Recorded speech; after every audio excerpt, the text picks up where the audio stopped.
After decades of intergalactic warfare, the mighty Zephyrian Empire finally conquers Earth. General Kethvar, a battle-hardened alien commander, expects another routine planetary subjugation, but when he encounters Sarah Chen, a linguistics professor from MIT, something unprecedented happens. During the surrender ceremony in Washington, D.C., she whispers a single word in an ancient language that shouldn't exist on Earth, a word that reveals humanity's true origins and shakes the foundation of everything Kethvar believes about the universe. What follows is a dangerous alliance between enemies as they uncover a cosmic conspiracy that threatens not just Earth, but the entire galaxy. General Kethvar stood motionless on the marble steps of the Lincoln Memorial, his 6'7" frame casting a shadow that seemed to swallow the morning light. The familiar weight of victory should have felt satisfying, yet something gnawed at the edges of his consciousness like a persistent ache. Behind him, his crimson battle armor reflected the early Washington, D.C. sun, each scratch and dent a testament to 43 years of conquest across 17 star systems. The humans had lasted longer than most species, nearly 8 months of resistance instead of the usual 3 weeks. Kethvar's golden eyes, pupils dilated into thin slits against the bright Earth sun, surveyed the gathering crowd of defeated humans below. They stood in neat rows, heads bowed, waiting for the formal surrender ceremony that would mark the end of their civilization as they knew it. Just like the others, he thought. But the words felt hollow in his mind. The Altarians had wept. The Centaurians had raged. The Kepler inhabitants had simply stopped. But these humans, there was something different in their silence. Not the crushing despair he'd grown accustomed to, but something else. Something that made his battle-scarred hands clench involuntarily at his sides. "General," came the melodic voice of his aide, Commander Zixara, her blue-scaled skin shimmering as she approached. "The human leadership has assembled as requested. Shall we proceed with the standard subjugation protocols?" Kethvar's attention shifted to the small group of humans standing apart from the crowd. Politicians, military officers, scientists, the usual collection of a planet's elite, now reduced to ceremonial puppets. His enhanced vision cataloged each face: the trembling senator from California, the stone-faced general whose medals meant nothing now, the elderly president whose signature would make this conquest official. But it was the woman standing slightly behind them who captured his focus. Unlike the others, she wasn't looking down in defeat. Her dark eyes, unmistakably human in their warmth yet startling in their intensity, met his gaze directly. Auburn hair pulled back in a simple ponytail revealed a face that spoke of intelligence and something else he couldn't quite identify. Defiance? No, that wasn't it. It was curiosity. "Who is she?" The question escaped before he could stop it, his voice carrying the rough harmonics of his native Zephyrian tongue. Zixara followed his gaze, consulting the tablet interface embedded in her forearm. "Dr. Sarah Chen, professor of linguistic anthropology at the Massachusetts Institute of Technology, age 34. No military rank or political position. The humans requested her presence as a cultural interpreter." Cultural interpreter. The term struck him as oddly specific. In his experience, conquered species rarely bothered with such formalities. They either surrendered completely or died fighting. This middle ground of negotiated defeat was unusual. Kethvar descended the memorial steps with measured precision, each footfall echoing against the stone. The crowd of humans instinctively stepped back, creating an ever-widening circle around him. He had learned long ago that his presence alone, the predatory grace of his movements, the way his battle-scarred skin caught the light like polished bronze, could cow most species into submission without a single word. Most species. But Dr. Sarah Chen didn't step back. As he approached the human leadership group, Kethvar activated the translation matrix embedded in his neural implant. The device had been perfected over decades of conquest, capable of parsing any language within minutes of exposure.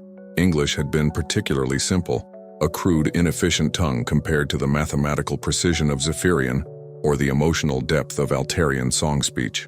"I am General Kethvar of the 13th Zephyrian Fleet," he announced, his translated words carrying across the gathering with amplified authority. "By the right of conquest and the mandate of the Eternal Empire, I claim this world and all its inhabitants as subjects of our realm." The human president, a man whose gray hair and lined face spoke of too many sleepless nights, stepped forward with a dignity that Kethvar grudgingly respected. I am President Harrison. On behalf of the United Earth Alliance, I formally surrender our world to your authority. Standard protocol dictated that Kethavar should accept the surrender, establish the occupation parameters, and move on to the administrative phase of conquest. But something made him pause. Perhaps it was the way the professor continued to watch him with those unnervingly direct eyes. Perhaps it was the strange quality of silence from the human crowd. Not the crushing despair he expected, but something more akin to waiting. Your resistance lasted longer than anticipated, Kethavar acknowledged, a statement that served as both compliment and warning. The Zephyrian Empire recognizes courage even in defeat. Your people will be treated according to the codes of conquest. It was then that Dr. Sarah Chen took a step forward. The movement was subtle, barely noticeable, but Kethavar's combat instincts caught it immediately. Around him, Zephyrian soldiers tensed, hands moving to weapons, but he raised a hand to stop them. Something in the professor's demeanor suggested this was not aggression, but something far more dangerous, intelligent purpose. "General Kethavar," she said, and her voice carried a calm authority that seemed to cut through the morning air like a blade. "Before we proceed, there's something you need to know." The words themselves were unremarkable, spoken in fluent English through his translation matrix, but there was something underneath them, a cadence, a subtle emphasis that made his enhanced hearing focus with laser intensity. His implant registered the words as human English, but there was something else, something his conscious mind couldn't quite identify, but that resonated in the deeper parts of his awareness like an echo of something long forgotten. "Speak," he commanded, though every instinct trained by decades of warfare told him to end this conversation immediately. Conquered peoples who believed they had something you need to know rarely brought good news. Sarah Chen's eyes never left his as she spoke, each word measured with the precision of a scientist and the weight of something far more significant than simple communication. "Your empire has conquered 17 star systems in the past century. You've subjugated 43 species. But in all that time, in all those victories, have you ever encountered a species that already knew your name?" The question hit Kethavar like a physical blow. His golden eyes widened, pupils contracting to pinpricks. Around him, the world seemed to slow as his combat-enhanced reflexes kicked in, analyzing the statement for threats, implications, impossibilities. It was impossible. The Zephyrian Empire had first encountered humanity less than 2 years ago, when long-range scouts had detected the primitive electromagnetic signatures of their early space technology. Earth was a backwater world in an unremarkable spiral arm, isolated by cosmic distances that humanity had barely begun to bridge. There was no way, no possible way, that these humans could know Zephyrian names, customs, or language. And yet, "Explain," he said, and for the first time in decades, General Kethavar heard uncertainty in his own voice. Sarah Chen glanced briefly at the human leadership around her, then back to him. When she spoke again, her voice dropped to barely above a whisper, yet somehow carried clearly across the silent gathering. "There are words in your language, General, that predate your empire. Words that exist in languages across this galaxy, including languages that developed here, on Earth, thousands of years before your people ever looked to the stars." She paused, letting the impossibility of her statement settle over the gathering like morning mist. Even the humans seemed to hold their breath, though whether from fear or anticipation, Kethavar couldn't tell. "I could speak one of those words now," Sarah continued, her eyes locked on his with an intensity that made his battle-scarred hands tremble slightly. "But I need you to understand what it might mean, not just for your conquest of Earth, but for everything your empire believes about its place in the universe. This part of our story is just beginning, and if you're feeling that same sense of anticipation building in your chest, tell me from which place in the world you're following this moment with us."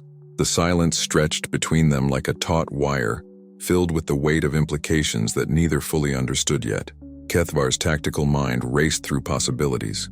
Deception, impossibility, trap, truth. Each option seemed equally unlikely and equally terrifying. Finally, against every instinct forged by 4 decades of conquest, against every protocol established by the Zephyrian Empire, General Kethavar found himself saying the words that would change everything. "Speak your word, Professor Chen." Sarah Chen took a breath that seemed to draw all the tension from the surrounding air into her lungs. When she exhaled, it carried with it a single word, a word that should not have existed in any human throat, a word that predated empires and conquests and the very stars themselves. Kethvarthes. The world stopped. Not metaphorically. General Kethvar felt his enhanced physiology actually stutter, his dual heart skipping beats in perfect synchronization as the impossible word registered in his consciousness. Around him, his Zephyrian soldiers took involuntary steps backward, their own implants struggling to process what they'd just heard. Kethvarthes, the ancient word, the name given to the first Zephyrian who ever looked to the stars and dreamed of conquest, the word that preceded even the eternal empire itself, spoken only in the most sacred of ceremonies, known only to the highest echelons of Zephyrian society, the word that no non-Zephyrian had ever spoken, the word that no non-Zephyrian could possibly know, the word that this human professor had just pronounced with perfect inflection, perfect understanding, perfect, impossible accuracy. The silence that followed Sarah Chen's impossible word stretched across the Lincoln Memorial Plaza like a living thing, pressing against every soul present with the weight of cosmic impossibility. General Kethvar felt his world tilt on its axis as his mind struggled to process what his enhanced hearing had just registered. The ancient word, Kethvarthes, hung in the air between them like a bridge spanning impossible distances. His tactical implant ran diagnostic after diagnostic, searching for some technological explanation. Translation error, audio manipulation, psychic interference. Each scan returned the same result: negative. The human woman had spoken the word with her own vocal cords in perfect ancient Zephyrian, with intonations that spoke of deep understanding, rather than mere repetition. Around him, his soldiers remained frozen in various stages of shock. Commander Zixara's blue scales had shifted to a pale silver, an involuntary stress response he'd seen only twice before, during their most devastating battles. Her hand hovered over her plasma rifle, but her enhanced reflexes seemed as paralyzed as her conscious mind. The human crowd, sensing something momentous but unable to comprehend its magnitude, remained perfectly still. Even the politicians seemed to understand that they stood at the edge of something far larger than a simple planetary conquest. But it was Dr. Sarah Chen who commanded Kethvar's complete attention. She stood exactly where she had been when she'd spoken the impossible word, her dark eyes reflecting a mixture of scholarly excitement and very human fear. She knew, he realized with growing amazement, exactly what she had just done. The magnitude of it, the implications, she understood it all. How? The word escaped his throat in pure Zephyrian, bypassing his translation matrix entirely. The harsh, musical syllables seemed to break the spell that had fallen over the gathering, and several humans started slightly at the alien sounds. Sarah Chen's response came not in English, but in the same ancient tongue she had used before. Kethvarthes nimala korveth, sekthalar nuvetha. The ancient words struck Kethvar like physical blows. The first warrior's blood remembers. The children carry the echo. It was a phrase from the most sacred Zephyrian texts, words that describe the mythical connection between their people and the cosmic forces that had shaped their evolution, words that no outsider should know, let alone understand well enough to use contextually. Impossible, he breathed, switching back to the translated English for the benefit of the watching humans. But even as the word left his lips, pieces of a puzzle he hadn't known existed began falling into place in his tactical mind. The unusual length of human resistance, the strange quality of their strategic thinking during the war, the way their defensive patterns had sometimes seemed to anticipate Zephyrian tactics with uncanny accuracy. At the time, he had attributed it to luck and desperation. Now other explanations began to present themselves. General, Commander Zixara's voice cracked slightly as she spoke. Your orders? It was a good question. Standard protocol for encountering impossible phenomena was to secure the source and transport it immediately to Imperial Intelligence for analysis. But looking at Sarah Chen, at the calm intelligence in her eyes, the way she held herself with quiet dignity despite standing before the conqueror of her world, Kethvar found himself reluctant to treat her as a mere specimen. Professor Chen, he said finally, his voice carrying across the plaza with artificial calm, you will come with me. We need to discuss what you know and how you came to know it.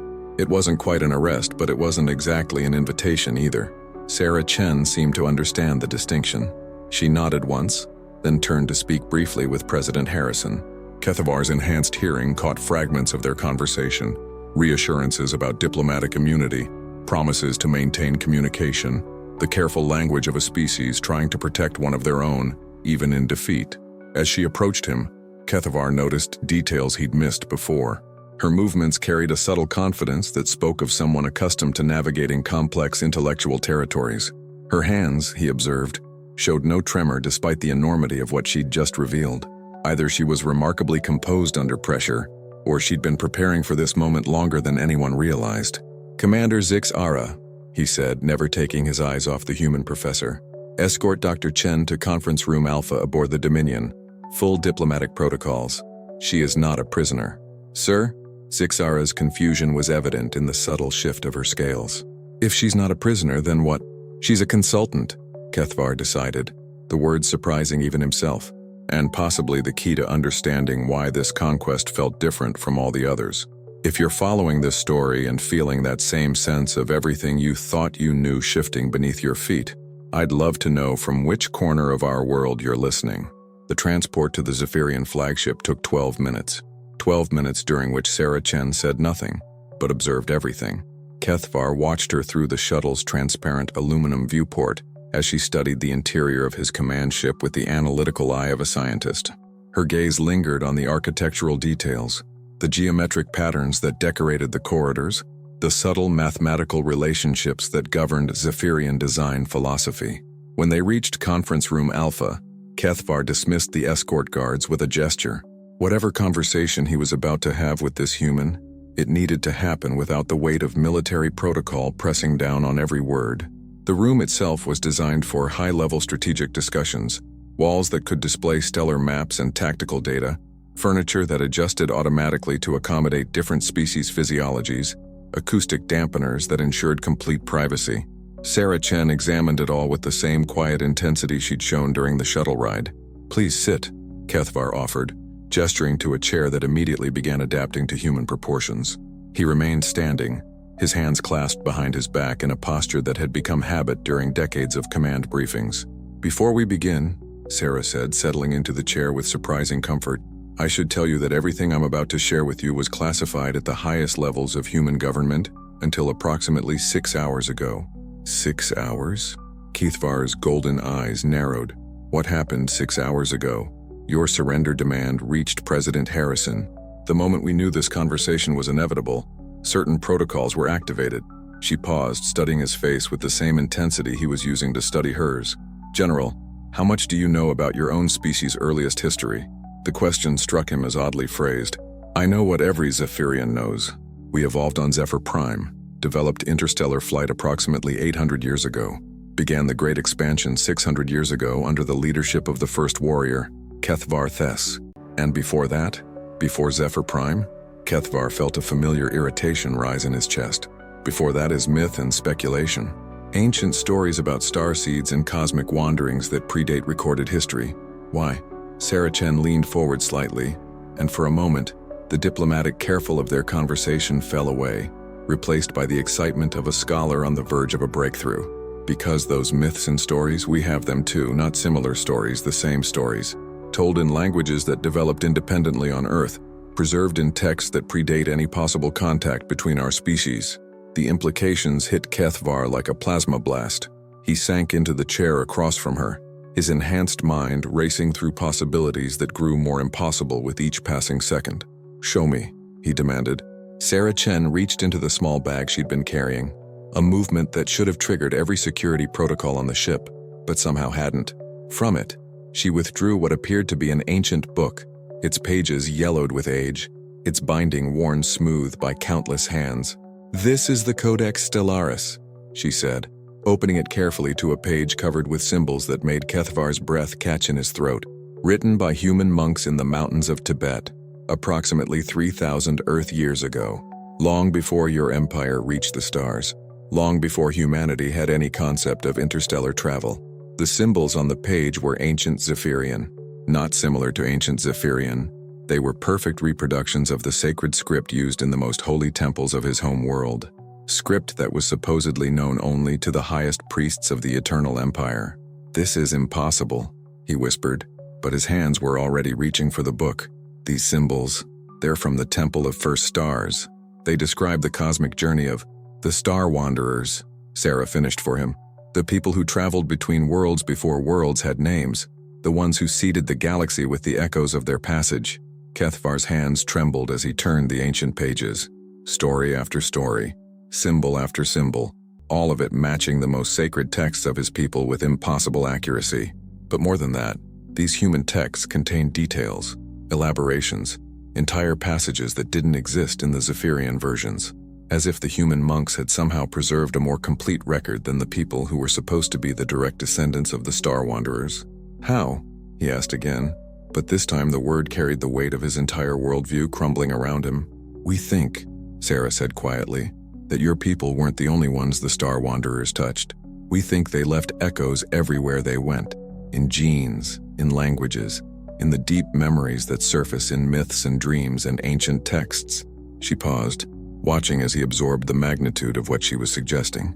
"We think, General Kethvar, that humanity and the Zephyrian Empire aren't just two species who happen to encounter each other across the vast emptiness of space. We think we're cousins, distant cousins perhaps, but family nonetheless." The word family hit him with unexpected force. For a moment, sitting in the command ship that had brought death and conquest to 17 star systems, General Kethvar felt something he hadn't experienced since childhood: wonder. The ancient book lay open between them like a bridge spanning impossible gulfs of time and space.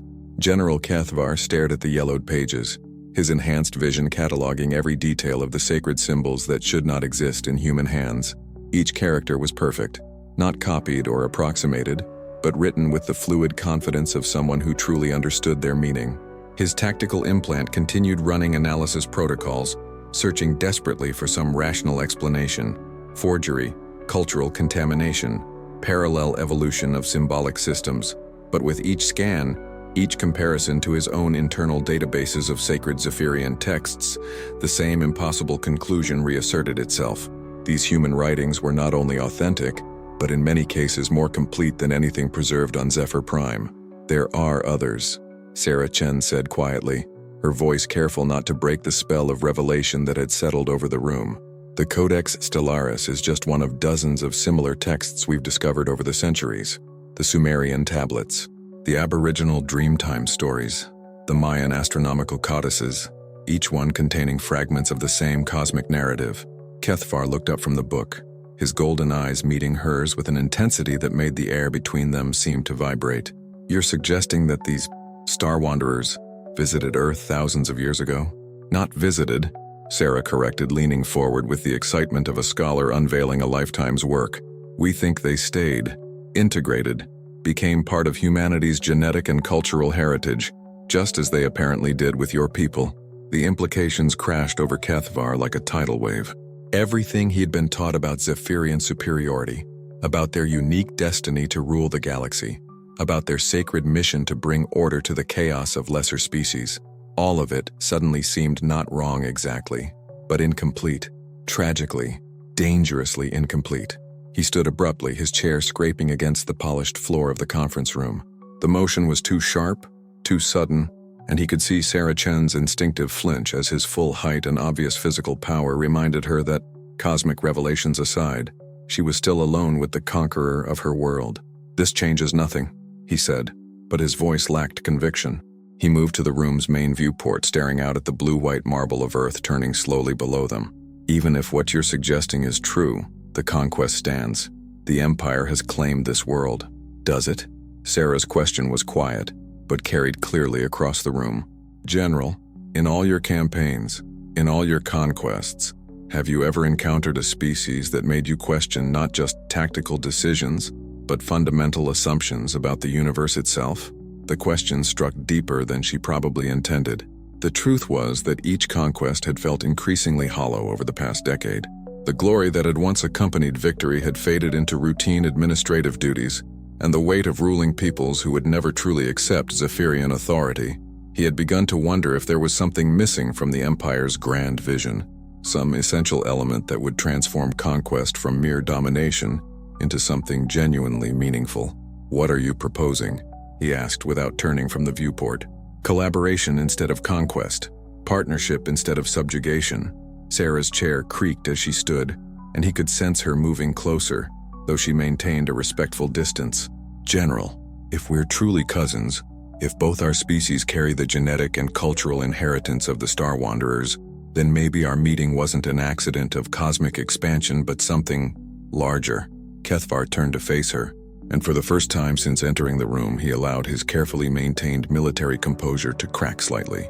Professor Chen, even if I believed everything you've shown me, and I'm not saying I do, I am one general in an empire of billions. The conquest protocols aren't mine to change. But the reporting is, Sarah said, and there was something in her voice now that made his combat instincts sharpen with attention. Every conquest generates a detailed analysis that goes back to the Imperial core. Your assessment of Earth's strategic value, its resources, its people. That report will influence how the Empire treats this world for generations to come. She was right, of course. The post-conquest analysis was one of the most important documents a field general produced. It determined everything from resource extraction quotas to cultural preservation policies to the level of autonomy granted to the conquered population. A report that emphasized Earth's unique historical significance could dramatically alter how the Empire approached not just this world, but potentially how they understood their own origins. You're asking me to risk my career, possibly my life, on the word of a human academic and some ancient books, he said. No, Sarah replied firmly.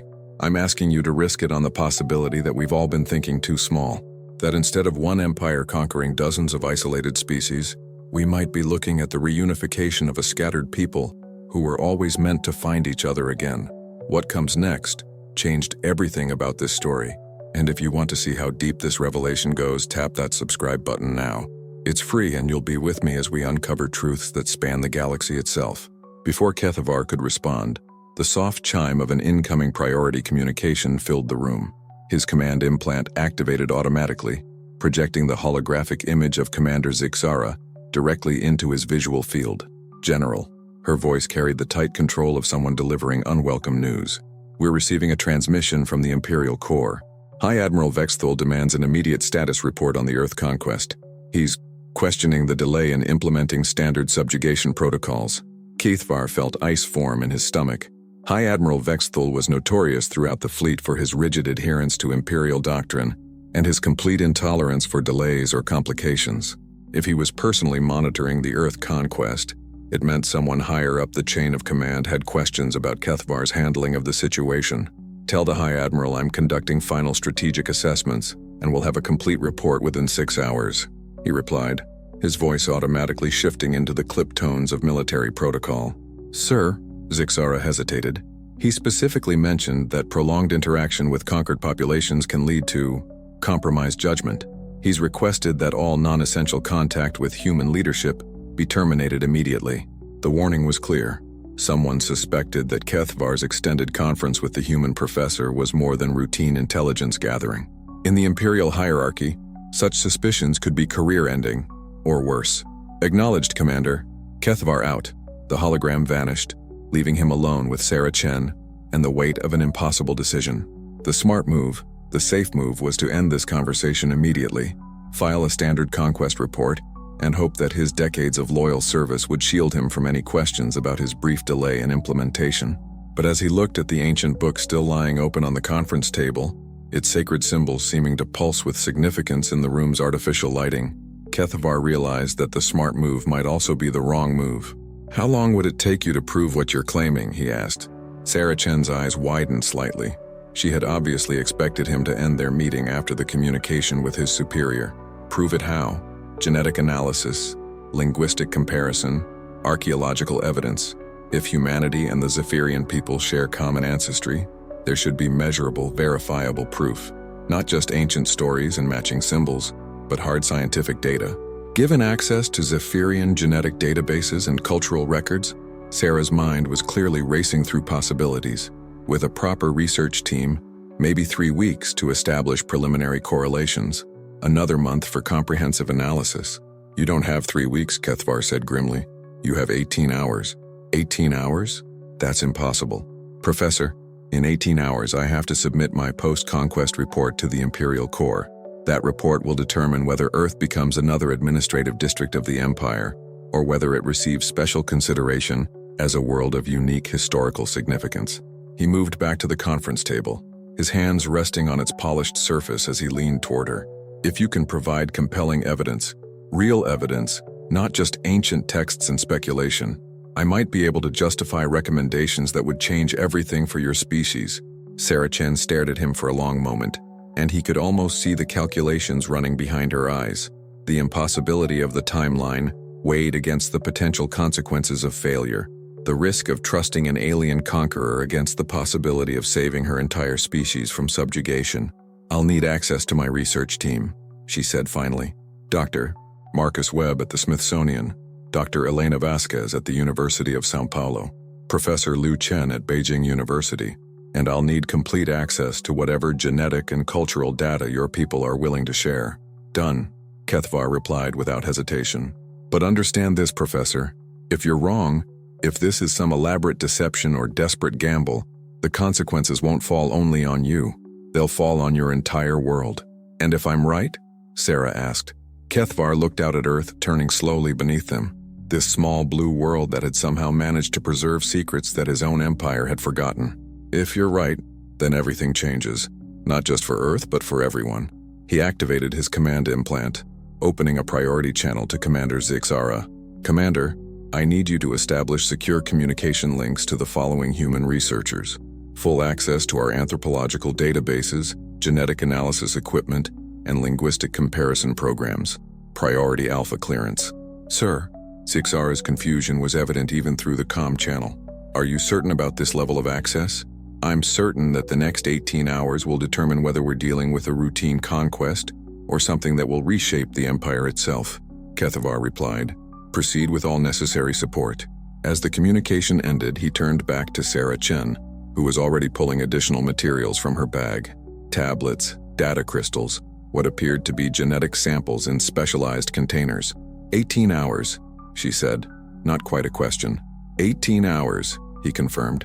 And with that impossible deadline hanging between them, they began the race to prove that the galaxy was far stranger and more connected than either of their species had ever dared imagine. The next 6 hours transformed Conference Room Alpha into something resembling a frantic archaeological dig, crossed with a genetics laboratory. Dr.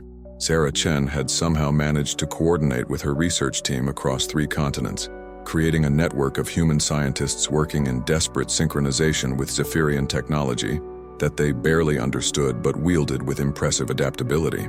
General Kethvar found himself in the unprecedented position of watching his own worldview dismantle itself in real time. Each new piece of evidence that appeared on the room's holographic displays struck like a carefully aimed weapon, targeting assumptions he'd held since childhood and leaving them in ruins. Dr. Marcus Webb, appearing via secured hologram from the Smithsonian's genetics laboratory, was the first to deliver results that made Kethvar's hands tremble. The elderly human scientist's excitement was barely contained as he gestured to a complex genetic map floating between them. "General, what we're seeing is impossible according to everything we thought we knew about human evolution," Webb announced, his voice carrying across the light years with crystalline clarity. "We've compared the Zephyrian genetic samples you provided with our most comprehensive human genomic databases. The correlation isn't just significant, it's undeniable." The holographic display shifted, showing 2 genetic sequences side by side. To Kethvar's enhanced vision, they appeared nearly identical, with only minor variations that spoke of evolutionary adaptation rather than fundamental difference.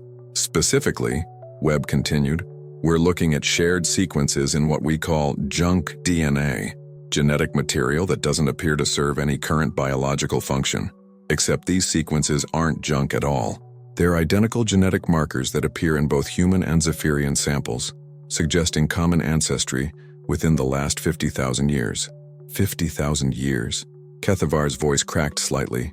According to Zephyrian historical records, that time frame placed the common ancestry well before his people's recorded civilization began, before they had developed interstellar flight, before they had any memory of contact with other worlds.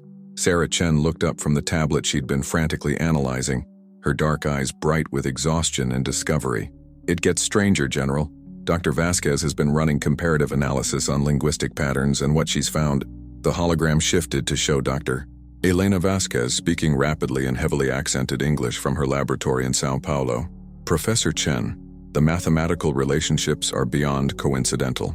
I've analyzed over 300 ancient human languages and compared them to the Zephyrian linguistic samples. The syntactic structures, the phonetic patterns, even the way concepts are organized hierarchically. It's as if they're all variations of a single parent language. Kethvar moved closer to the display, his tactical mind struggling to process implications that seemed to grow more staggering with each revelation. You're saying that human languages and Zephyrian evolved from the same source? Not evolved, Dr. Vasquez corrected.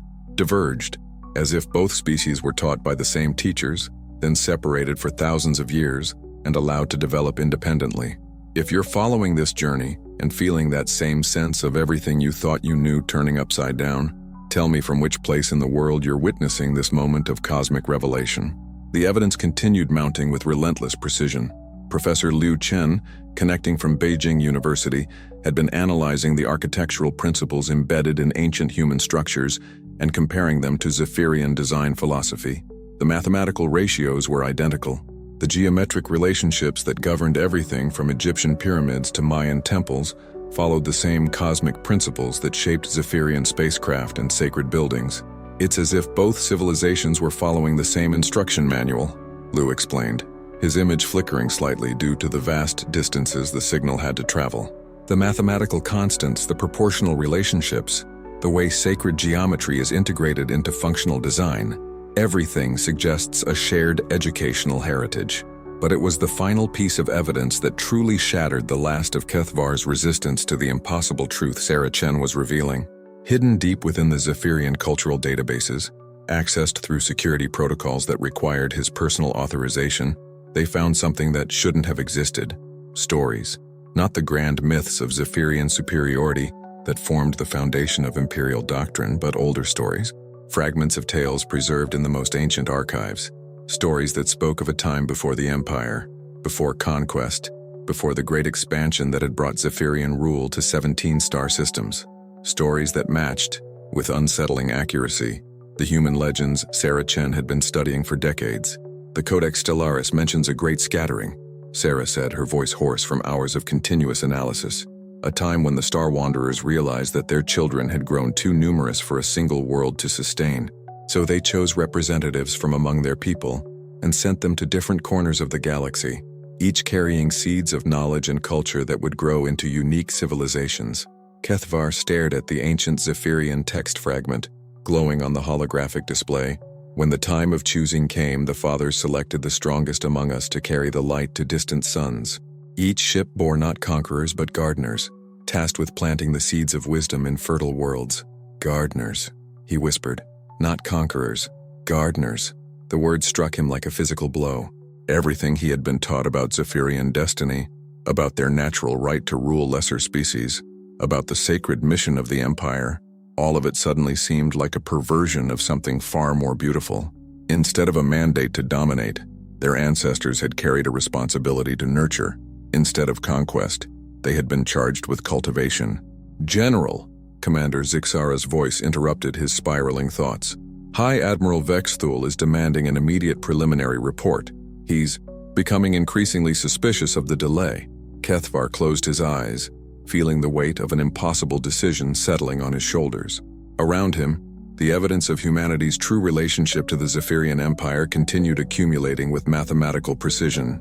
Genetic proof, linguistic correlation, cultural parallels, archaeological verification, everything Sarah Chen had promised, delivered with the desperate efficiency of a species fighting for its survival. But evidence, no matter how compelling, wasn't the same as wisdom, and wisdom was what he desperately needed now. Professor Chen, he said quietly, assuming everything you've shown me is true, assuming humanity and the Zephyrian Empire are indeed cousins separated by cosmic distances and millennia of independent development, what exactly are you proposing I do about it? Sarah Chen set down her tablet and looked at him with eyes that held the exhaustion of someone who had just spent 6 hours racing against impossible odds. But beneath the fatigue, he saw something else. Hope. I'm proposing you tell the truth, she said simply. Not the truth as the Empire has defined it, but the truth as we've discovered it together. That this conquest isn't the subjugation of an inferior species, but the reunion of a scattered family. And if the Imperial Core rejects that truth, if they decide that genetic relationships from 50,000 years ago are irrelevant to current political realities, then at least your report will be on record, Sarah replied. And someday, when the galaxy is ready for it, That record might be the key to understanding what we could have been. Kethvar moved back to the viewport, staring down at Earth with new eyes. The planet looked different now. Not like a conquered territory waiting to be harvested, but like a lost relative finally returned home. The cities glowing on its night side weren't the settlements of defeated enemies, but the achievements of cousins who had taken a different path through the same cosmic heritage. "Commander Zixara," he said, activating his command implant. "Prepare a secure channel to High Admiral Vexthul. I'm ready to deliver my preliminary report." "Yes, sir. What classification should I assign to the transmission?" Kethvar paused, understanding that his next words would determine not just his own fate, but potentially the future relationship between two species who had spent months trying to destroy each other, never knowing they were family.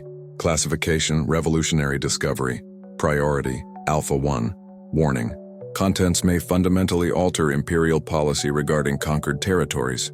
He could feel Sarah Chen's eyes on him as he spoke, and when he turned to meet her gaze, he saw something that no Zephyrian general had ever received from a conquered people: gratitude mixed with profound respect. 18 hours became 6, she said softly. "Sometimes," Kethvar replied, "the universe moves faster than our schedules." The holographic communication array activated, casting the room in the cold blue light of interstellar transmission protocols. In moments, he would be speaking directly to one of the most powerful figures in the Zephyrian Empire, delivering a report that would either revolutionize everything or end his career in spectacular failure. But as he stood there, surrounded by evidence of cosmic connections that spanned millennia and genetic bonds that transcended species, General Kethvar realized that some discoveries were worth any risk. Some truths demanded to be spoken, regardless of consequences. The communication established, and High Admiral Vexthul's intimidating visage appeared in the holographic display. His scarred features and cold golden eyes spoke of a lifetime spent enforcing Imperial will across the galaxy.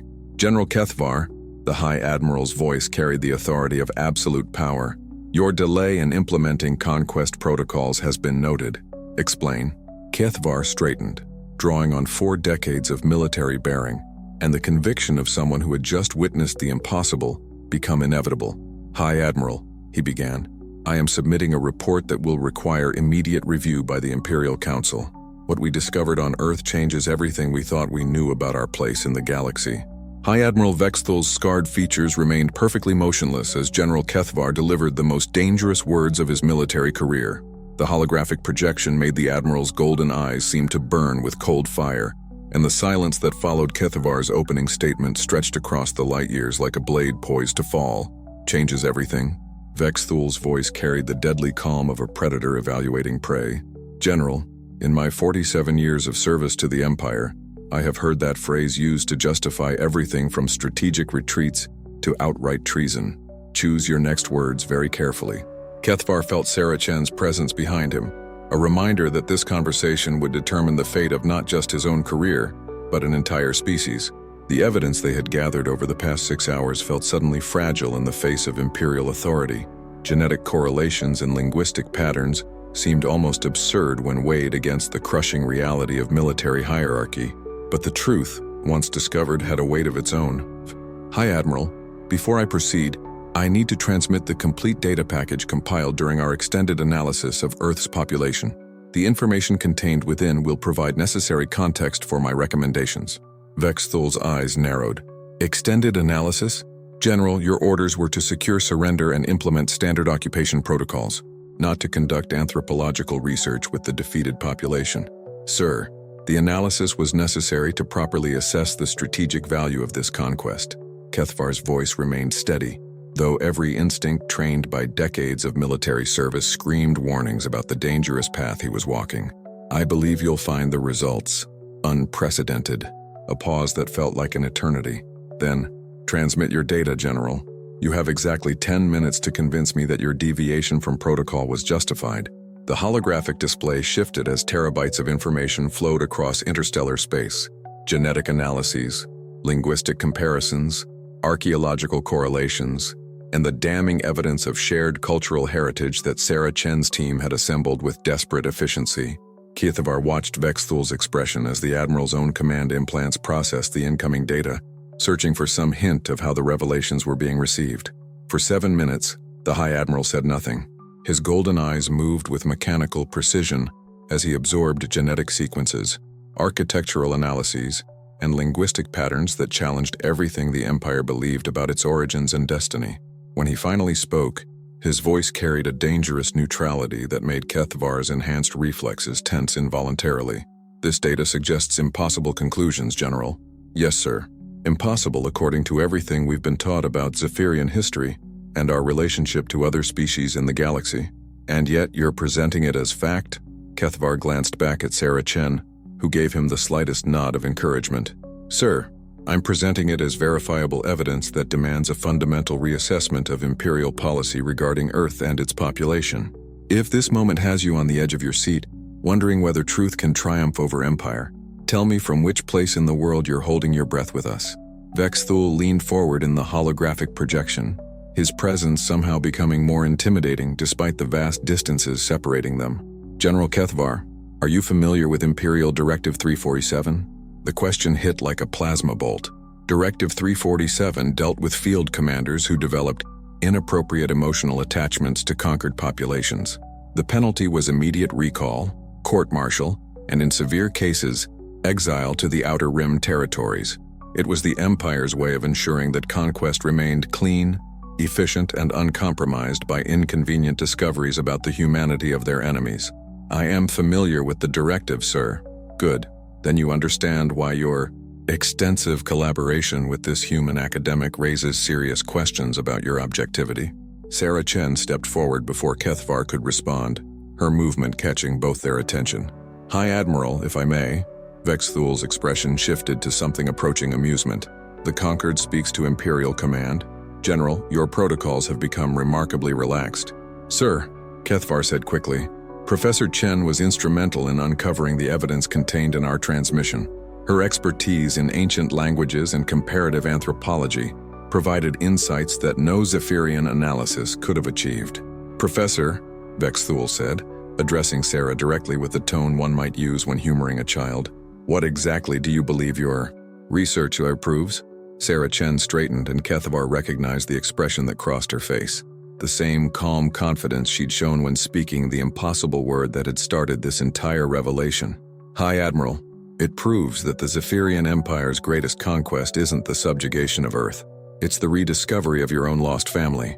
The words hung in the air like a challenge thrown down before the most powerful military figure in the galaxy.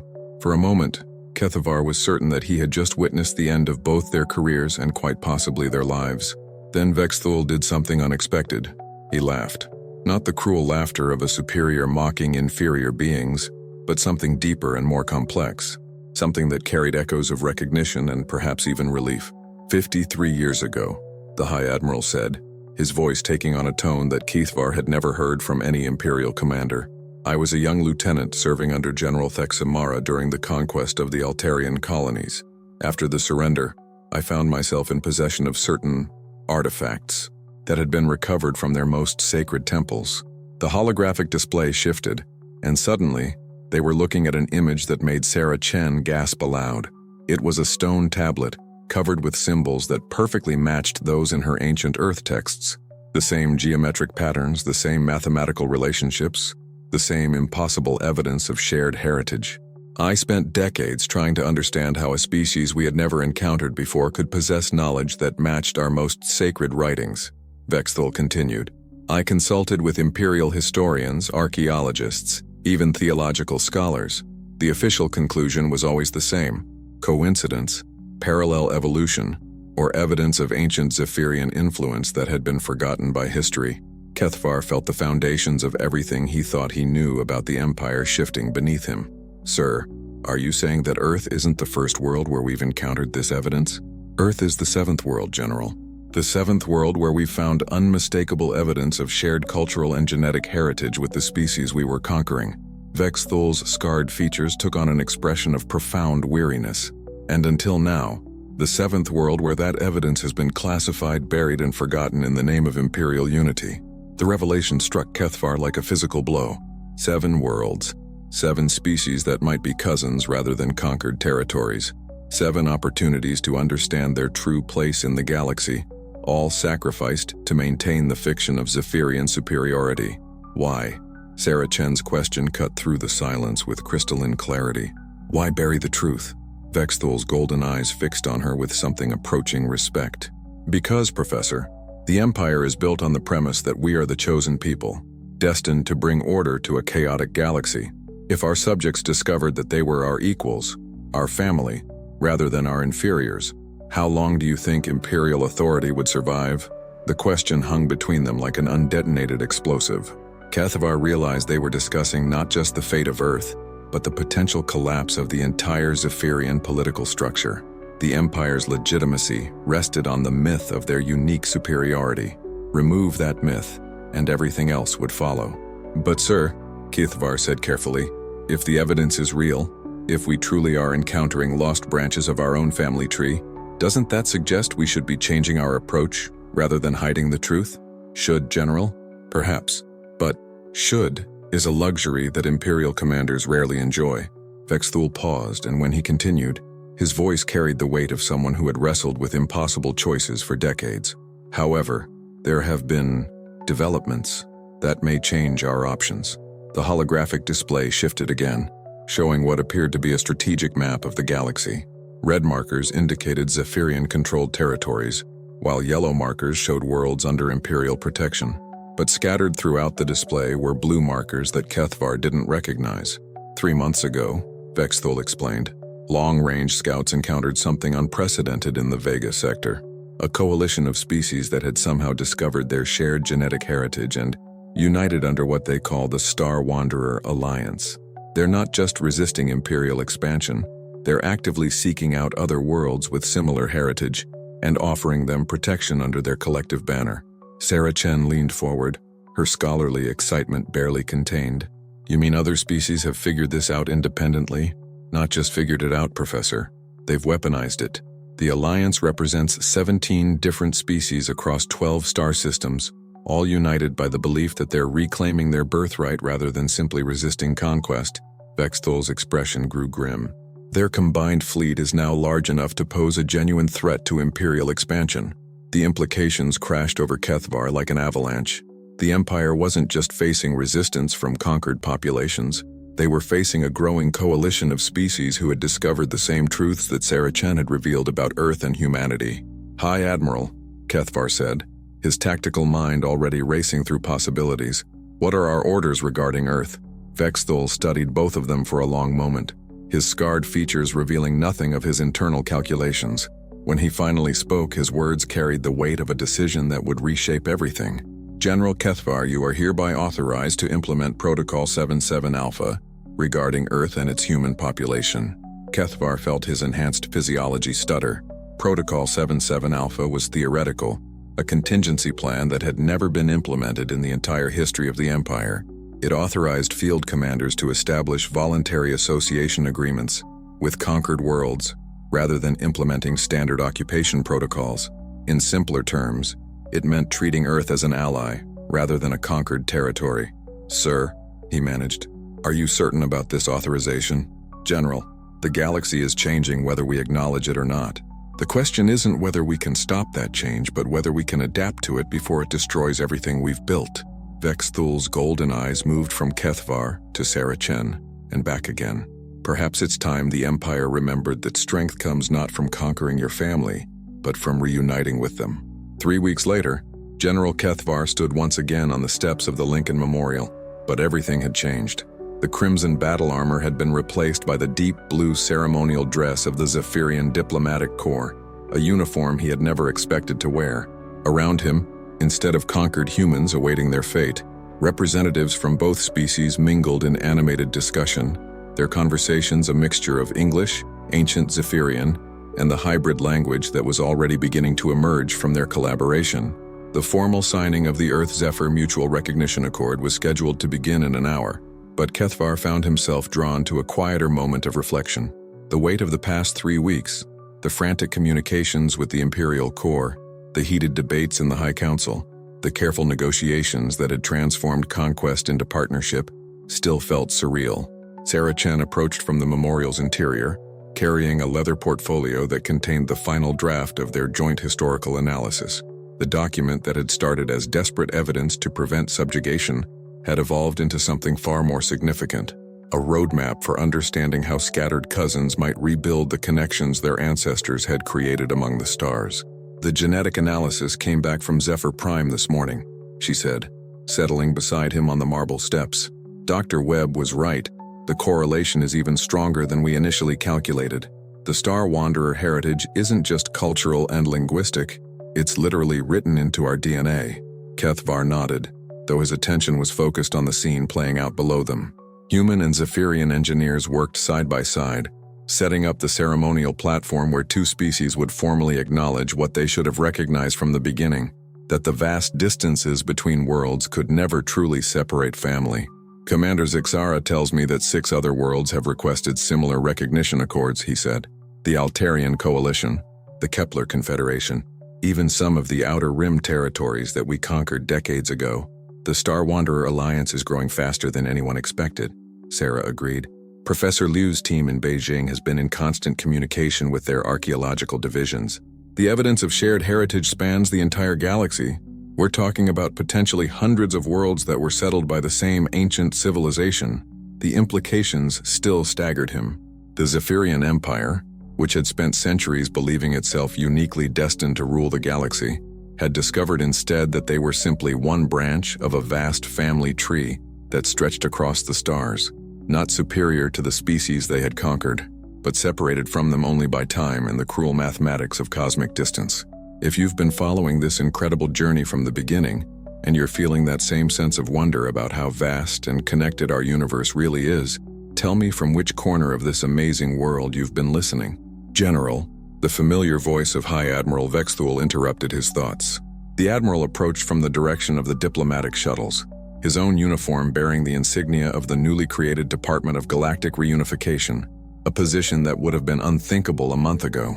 "High Admiral," Kethvar stood, offering the traditional Zephyrian gesture of respect, though the formality felt strange after weeks of collaboration that had broken down so many barriers. "The Imperial Council has made their final decision regarding the restructuring proposal," Vexthul announced, and despite everything they had accomplished, Kethvar felt his enhanced physiology tense with anticipation. The proposal to transform the Empire from a conquest-based civilization into a voluntary alliance of Star Wanderer descendants had been the subject of intense debate on Zephyr Prime. "And?" Sarah asked, her human directness cutting through the diplomatic tension. Vexthul's scarred features arranged themselves into what might have been a smile. "The Eternal Empire is dead, Professor Chen. Long live the Galactic Star Wanderer Confederation." The words hit like a seismic shift. Everything Kethvar had served for 4 decades, the military hierarchy, the conquest protocols, the very foundations of Zephyrian society, had just been officially dissolved and replaced with something unprecedented in galactic history. "The transition will take years," Vexthul continued. "Occupied worlds will be given the choice between independence, Confederation membership, or continued association under the new voluntary framework. Military assets will be restructured from conquest fleets to exploration and defense forces, and the Department of Galactic Reunification will be tasked with identifying and reconnecting with as many Star Wanderer descendant populations as possible." Sarah Chen was staring at him with undisguised amazement. "You're talking about the peaceful transformation of the largest empire in galactic history." "We're talking about coming home, Professor," Vexthul replied. "It's taken us thousands of years, but we're finally coming home." The signing ceremony itself became something far more profound than a simple diplomatic agreement. As representatives from Earth and Zephyr Prime affixed their signatures to the accord, Kethvar realized he was witnessing the first formal step in what might become the reunification of an entire scattered civilization. President Harrison, looking considerably more relaxed than he had during the surrender ceremony weeks earlier, spoke words that would be remembered for generations. "Today we sign not just an agreement between worlds, but a recognition of bonds that were never truly broken. Welcome home, cousins. This moment changed everything. And if you want to keep following stories like this, stories that remind us how connected we all really are, tap that subscribe button now. It's free and you'll be with me as we explore more incredible tales from across the galaxy." But it was the moment immediately after the ceremony that would stay with Kethvar for the rest of his life. As the formal proceedings concluded and the crowds began to disperse, Sarah Chen approached him with something in her hands. Another ancient book, this one even older than the Codex Stellaris. "This was discovered in a monastery in Tibet last week," she said, offering him the weathered volume. "The monks there have been guardians of it for over 2,000 years, waiting for the day when the Star Children would return to claim their heritage." Kethavar opened the book carefully, his enhanced vision immediately recognizing the symbols within. But these weren't just ancient Zephyrian or human scripts. They were something else entirely. Something that seemed to contain elements of dozens of different languages, as if whoever had written it had been trying to create a universal text that could be understood by any of the Star Wanderers' descendants regardless of how far they had traveled or how much they had evolved. "What does it say?" he asked. Sarah Chen smiled, the expression carrying all the wonder of a scholar who had spent her life studying ancient mysteries only to discover that they had been prophecies all along. "It's an instruction manual, General.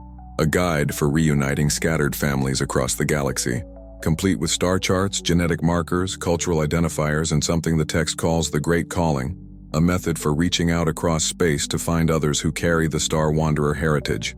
The implications were staggering. Not only had their ancient ancestors scattered their descendants across the galaxy, they had left behind tools for finding each other again. The reunification that was just beginning with Earth and the Zephyrian Confederation wasn't an accident or a coincidence. It was the culmination of a plan that had been in motion for millennia. 6 months later, General Kethavar, now Director Kethavar of the Department of Galactic Reunification, stood in his new office aboard the exploration vessel Heritage, watching as long-range sensors detected the telltale signatures of another Star Wanderer descendant civilization in the Andromeda Reach. The ship's crew was a mixture of humans, Zephyrians, Altarians, and representatives from 6 other worlds that had joined the growing Confederation. Sarah Chen, now serving as the Confederation's chief cultural archaeologist, looked up from her analysis station with the excitement that had become familiar over the months of their collaboration. Initial scans suggest a technology level roughly equivalent to early industrial Earth, but the mathematical constants in their radio emissions match Star Wanderer patterns perfectly. "How long until we can establish contact?" Kethavar asked. "Another week to reach optimal communication range." "But Director," Sarah paused, her expression growing thoughtful, "I've been analyzing the distribution patterns of the worlds we've discovered so far. The spacing, the mathematical relationships between their positions. It's not random." "What do you mean?" "I mean our ancestors didn't just scatter randomly across the galaxy.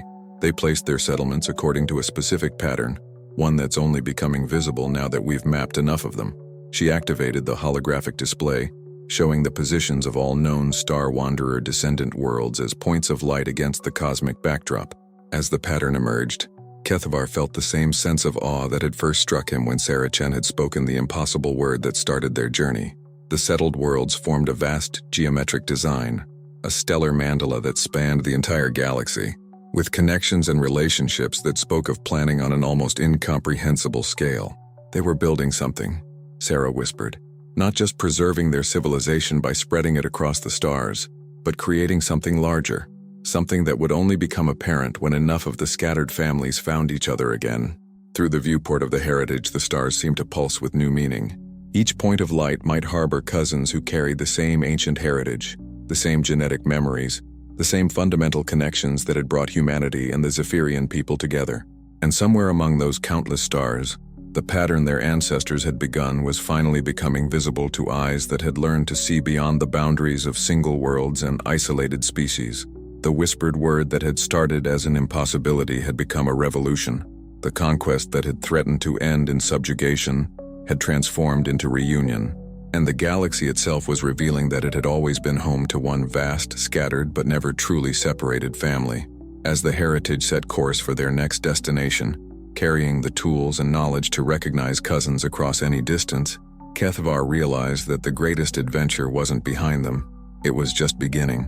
The Star Wanderer's children were finally coming home, and the universe would never be the same. Thank you for following this incredible journey across the stars. If these stories of connection and discovery resonate with you, remember to subscribe for more tales that explore the amazing possibilities hidden in our vast universe. Until next time, keep looking up. You never know what family you might find among the stars.